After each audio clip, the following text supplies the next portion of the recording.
කාසියක් අතපසුවීමකින් ගිලුනොත් මොකද වෙන්නේ? විශේෂයෙන්ම කුඩා දරුවන් සෙල්ලම් කරද්දී මේ වගේ අනතුරු වෙන්න තියෙන ඉඩ කඩ වැඩි.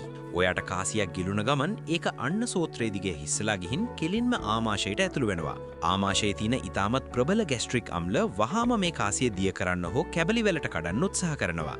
හැබැයි කාසිය හදලා තියෙන ලෝහ වර්ග නිසා ශරීරයේ තියෙන ප්‍රබලම අම්ලයකටවත් මේ කාසිය දිය කරන්න හැකියාවක් ලැබෙන්නේ නැහැ. ඊට පස්සේ මේ කාසිය කිසිම ජීර්ණය වීමකට ලක් නොවි ඔයාගේ කුඩා බඩවැල හරහා ගමන් කරනවා.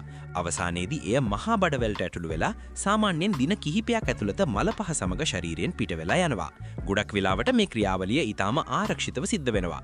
හැබැයි මෙන්න අවධානය යොමු කළ යුතුම දේ. සමහර වෙලාවට විශේෂයෙන්ම කුඩා දරුවන්ගේ අන්න සූත්‍රයේ හරිම පටු නිසා කාසිය එතන හිර වෙන්න පුරුවන්. එහෙම වුණොත් ශ්වසන මාර්ගයේ අවහිර වෙලා හුස්ම ගැනීමේ අපහසුතාව සහ දැඩි වේදනාවක් ඇති වෙන්න පුළුවන්. මේක ඊටාම භයානක තත්වයක්. ඒ නිසා කාසියක් හිරවුණු බවට සැකයක් ඇතනම් ප්‍රමාද නොවි වහාම වෛද්‍ය ප්‍රතිකාර සඳහා යොමු වෙන්න අමතක කරන්න එපා. දැනුමෙන් සුවය ලබන්න මේ වැදගත් වීඩියෝ එක යාළුවන්ටත් ෂෙයා කරලා මාව ෆලෝ කරන්න.